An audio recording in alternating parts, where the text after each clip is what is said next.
E aí, meus amigos, bom ou não? Infelizmente, deputado, ex-ministro, é uma CPI política. Senador Renan, Vossa Excelência tem mais anos de política do que eu, mas eu estou sentindo essa questão.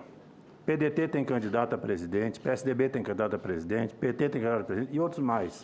Seguramente alguém está de um lado para derrotar o atual presidente da República. Galera, se você abriu esse vídeo achando que eu ia fazer um resumo do circo, o ato 2, você achou certo. É o que eu vou fazer. E enquanto eu ficava assistindo aquela CPI, eu só ficava imaginando se eu estivesse lá, que seria tipo... Seu Mutreto, um minutinho aqui da vossa atenção, só ouve esse áudio aqui do seu Agripino Doria, falando que foi o médico dele que te ligou, recomendando cloquinha pro Brasil inteiro. Rapidão, ouve aqui rapidão. Queria muito ouvir a sua opinião a respeito. Mas nesse vídeo nós vamos pegar as principais falas do seu Mutreta e mostrar que se mentir em CPI fosse realmente crime, ele não teria sair do livro dessa não. Só que nesse vídeo eu também preciso falar dos antas, do STF que tá na berlinda lá na CCJ e do voto impresso que tá a 2 passos da realidade. Então, seguindo as orientações do seu Mutreta, separa a canja de galinha, a pulseirinha do seu Bonfim pra ficar protegido, fica confortável e bora lá!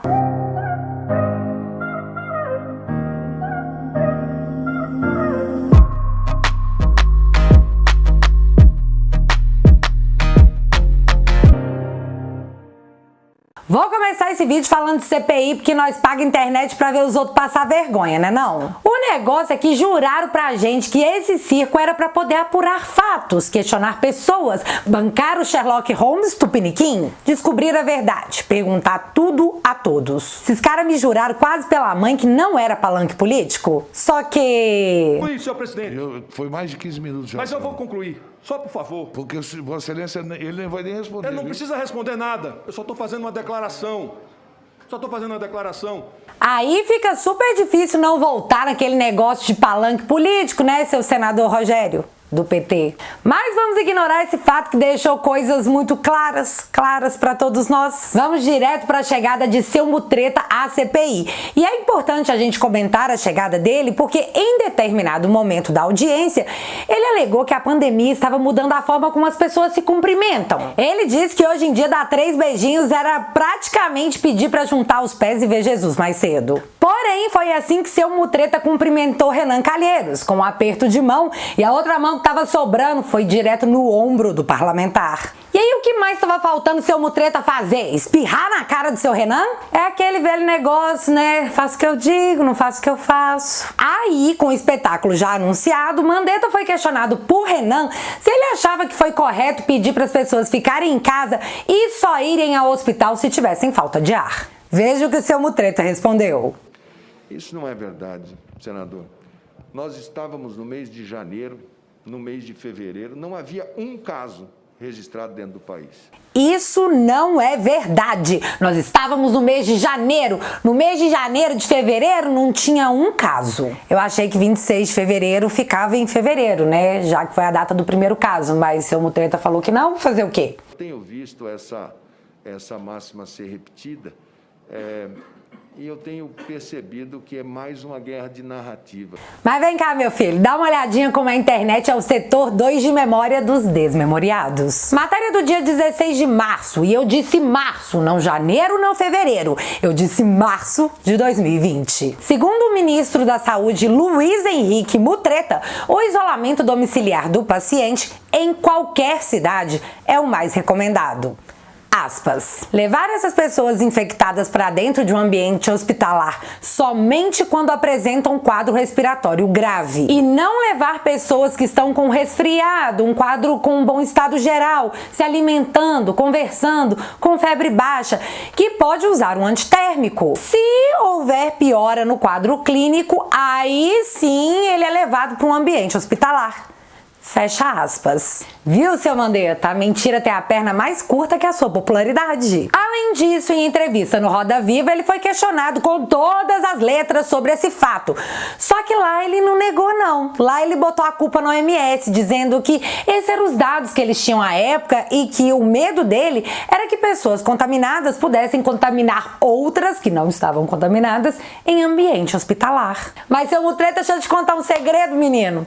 Esse medo tá até hoje, viu? Isso rola até hoje. Não justificou, não colou, foi feio. Mas eis o ponto disso tudo. Na CPI, ele negou. No Roda Viva, não. Não posso pôr o vídeo aqui porque senão o Dória faz um Dória na minha cabeça com direitos autorais, mas o vídeo tá disponível lá no meu Twitter pra quem quiser conferir. Mas aí, papo vai, papo vem, seu Mutreta acabou desmontando uma narrativa que a mídia tava tentando fazer pegar. A que Bolsonaro deveria ter orientado melhor governadores e prefeitos sobre o que fazer com o dinheiro enviado para os gestores gastarem com a pandemia. Ao ser questionado sobre se faltou recursos para o combate ao flango frito, Mandetta respondeu: os recursos foram repassados, não acho que foi uma questão de recurso, não. Eles tinham os recursos, eles poderiam fazer o uso que tivesse dentro do plano de contingência. Adquirir respiradores e não é função do governo federal, quando ele repassa, ele fala, tem que estar na referência do que você vai fazer para a Covid, mas não dizer, olha, isso você pode, você não pode comprar. Isso é um critério deles. Vocês entenderam? Não faltou dinheiro e não era de responsabilidade do governo ou Ministério da Saúde dizer o que os governantes deveriam fazer com aquele dinheiro. Foi o Mandetta que disse, né? Então deve ser verdade. A mídia acha que tudo que ele fala é verdade. Outro ponto super legal que deixou o seu Mandetta super com vergonha, tipo, se fosse eu ficaria com vergonha, foi esse aqui. Tá. Então o senhor considera que foi um equívoco de sua parte na despedida do Ministério da Saúde em abril de 2020, onde a gente já tinha números preocupantes da pandemia, o senhor foi flagrado abraçando, cantando, sem máscara, aglomerando no interior do próprio Ministério da Saúde.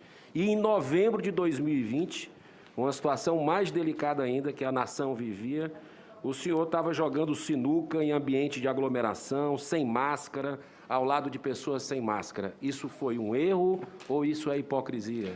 Na hora que o povo fez essa pergunta, ele ficou tão sem graça que eu achei que ele ia bater o cabelo e falar: já acabou, Jéssica? Sim, eu amo esse meme e eu vou defendê-lo até o fim. Sobre a saída do ministério, abraçando e cantando, ele disse que era um momento de muita emoção porque o povo ali era muito unido. Então, folhas pra você, meu amigo, que estava na mesma situação. Só o Mutreta, aparentemente, poderia naquela época ficar emotivo e se render a um abraço e a uma boa cantoria. Sobre o fato dele estar no bar jogando sinuca sem máscara, tomando uma breja, ele disse que estava lá com seu filho e esse era um daqueles momentos, sabe, tipo pais e filhos. E diz que na verdade ele tirou a máscara pra comer, só que na foto não aparece comida, parece uma breja.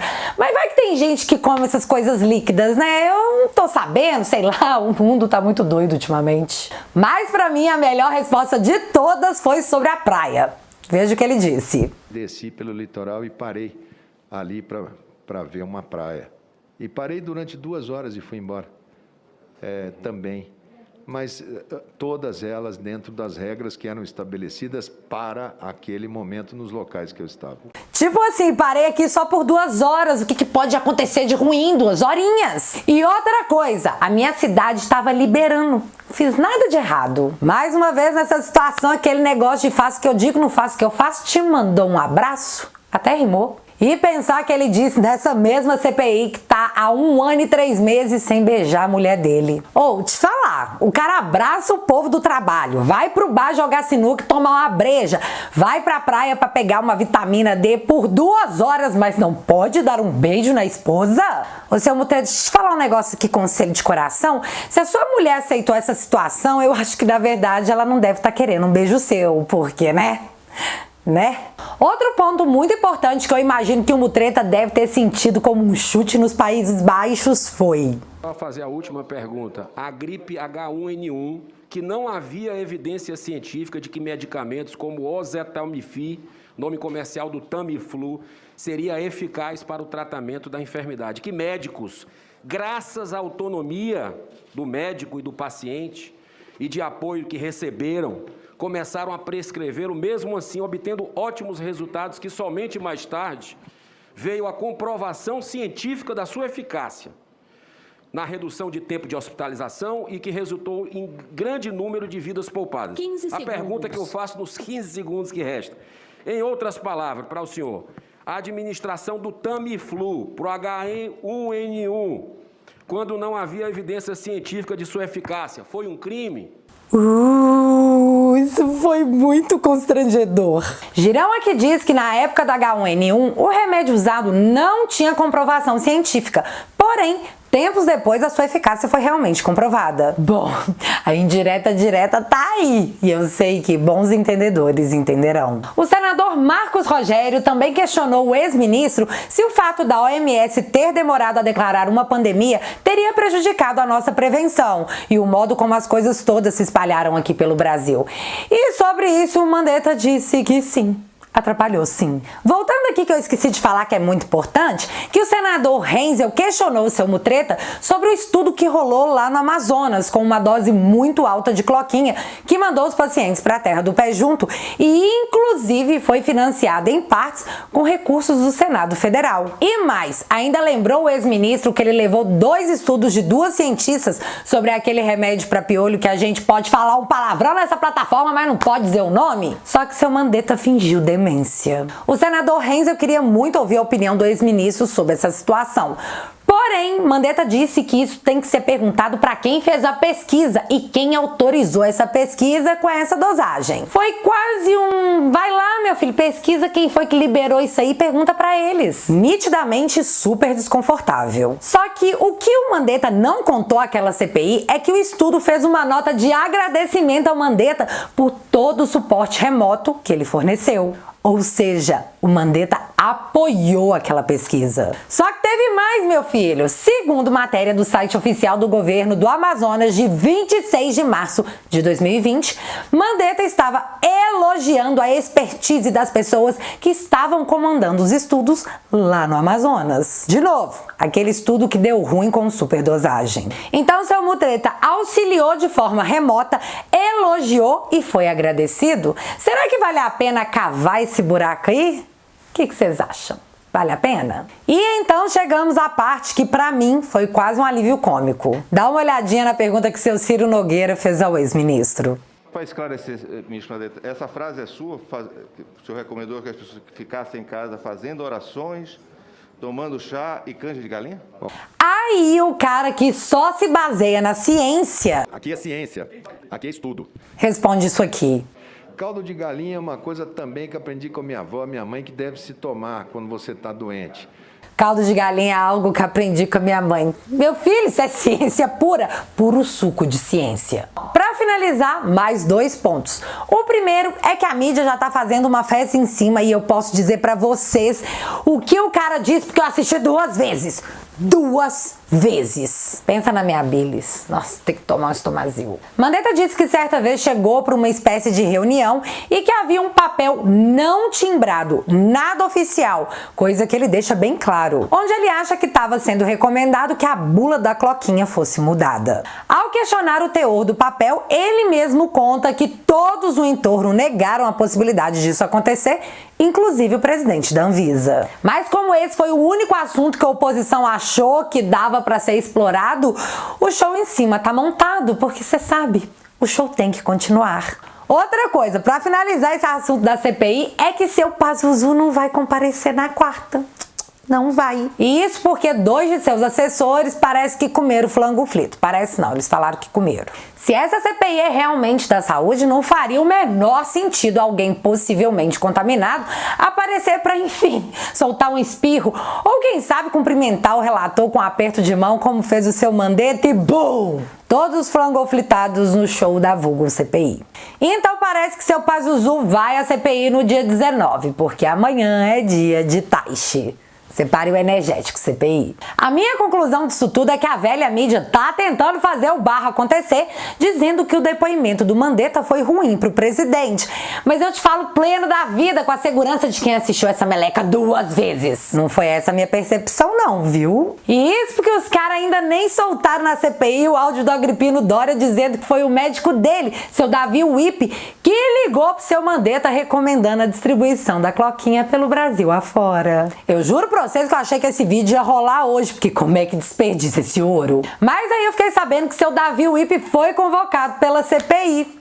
E alguma dúvida que depois do seu Davi Whip deve vir o seu Agripino Doria? Aguardemos as cenas dos próximos capítulos. Bom, deixa eu falar então rapidão dos Antas, porque eu quero muito fechar esse vídeo com duas ótimas notícias. Vamos lembrar aqui que em 2018 os Antas diziam que Mandetta era um erro. Porém, hoje o discurso da terceira via bate forte no coração tucano e se dá pra dar uma moral pro Mutreta, por que não? Mandetta 2022. É agora o que diz a nossa velha mídia, movida pela... sei lá, véi, é sério, eu não sei o que os move. Eu teria 8 milhões de motivos pra chutar alguma coisa, mas eu acho melhor não. Melhor não. Mas, meu povo, o fato mais inusitado de todos é que mesmo com 8 milhões de motivos para que esse relacionamento fosse super duradouro, seu Diogo Mainardi dos Antas e também do Mamata Connection pediu demissão do programa. Mas você sabe o que foi mais legal? Poder assistir com todos vocês as mudanças de comportamento do seu Mainardi para com a Agripino Doria desde que o contrato de 8 milhões com a TV Cultura foi revelado. Tipo... é sério, foi uma linha do tempo. O cara foi do amor ao... Oi, te conheço? Ah, você é aquele cara que usa calça apertada e tem uns troços estranhos, contrato cabuloso com a Lídia e o povo do Flango Flito? Mas é isso aí, gente. Depois de mandar seu Cacá e tomar no Lulu, seu Mainardi pediu demissão, ó. Rachou fora. Esperto ele. Assim, eu achei um processo super natural, né? Ninguém percebeu nenhuma tentativa desesperada de romper vínculos, não, hein, seu Mainardi? Fica sussa. Ninguém percebeu. E para encerrar esse vídeo, duas ótimas notícias. A primeira, que era para ter sido votado hoje, mas acabou sendo deixada provavelmente para amanhã, a votação do PL 4754, que faz nada mais nada menos que classificar como crime de responsabilidade as decisões monocráticas do Supremo que acabam por usurpar competências do Legislativo e também do Executivo. Usurparem a... O povo brasileiro espera que nós aprovemos esse projeto 4754, que trata da tipificação de crime de responsabilidade dos ministros do Supremo quando estes exorbitarem da sua função, quando estes usurparem a competência legislativa. A função típica de legislar é do Parlamento brasileiro, que é representante da população. Nós temos aqui um abaixo-assinado de mais de 300 mil assinaturas em favor do PL 4754 e contra o ativismo judicial. Nós não podemos aceitar esse achincalhe. E aqui eu faço menção ao artigo 49 da Constituição Federal, inciso 11, que diz que é competência exclusiva do Congresso Nacional zelar pela preservação de sua competência legislativa em face da atribuição normativa dos outros poderes. E isso, infelizmente, nós não vemos acontecer. O Supremo Tribunal Federal legisla no nosso lugar e o Parlamento não quer reagir. E a gente fica como com uma coisa dessa, meu filho? A gente fica feliz, a gente fica feliz. Em breve, na sua casa e na nossa Constituição. Amém. E a outra notícia, não menos maravilhosa, é que foi instaurada hoje no Congresso a comissão especial que irá analisar a questão do voto auditável. Essa é a última barreira antes da votação no plenário da Câmara. Da presidência. Nos termos do parágrafo 2º do artigo 202 do Regimento Interno, esta presidência decide criar comissão especial destinada a proferir parecer a proposta da emenda à Constituição número 135A de 2019, de autoria da deputada Bia Kicis e outros, que acrescenta o parágrafo 2º ao parágrafo 12 do artigo 14 da Constituição Federal, dispondo que na votação e apuração de eleições, plebiscitos e referendos seja obrigatória a expedição de cédulas físicas conferíveis pelo eleitor a serem depositadas em urnas indevassáveis para fins de auditoria. Então, gente, vou ter que confessar pra vocês que eu tava igual o Mandetta hoje, sabe, com o fiofó apertado que não passava nem um pum, com medo que o seu Lira desse uma travada marota nessa questão que é urgente. Mas graças a Deus os meus poderes de mãe indignada são tão reais quanto a possibilidade do Dória ser eleito presidente. Logo, esse barro vai rolar, meu povo, e dessa vez é real. E é assim, com essa vibe boa, que eu termino esse vídeo. Queremos saber de você. Qual o melhor momento desse show em seu ato 2? Me conta aqui nos comentários que eu quero saber. Se você ainda não é inscrito aqui no meu canal, meu amigo, se inscreve e deixa seu like, porque você já sabe, acontecendo alguma coisa de relevante ou irrelevante, a gente volta. Beijos, galera. Fui!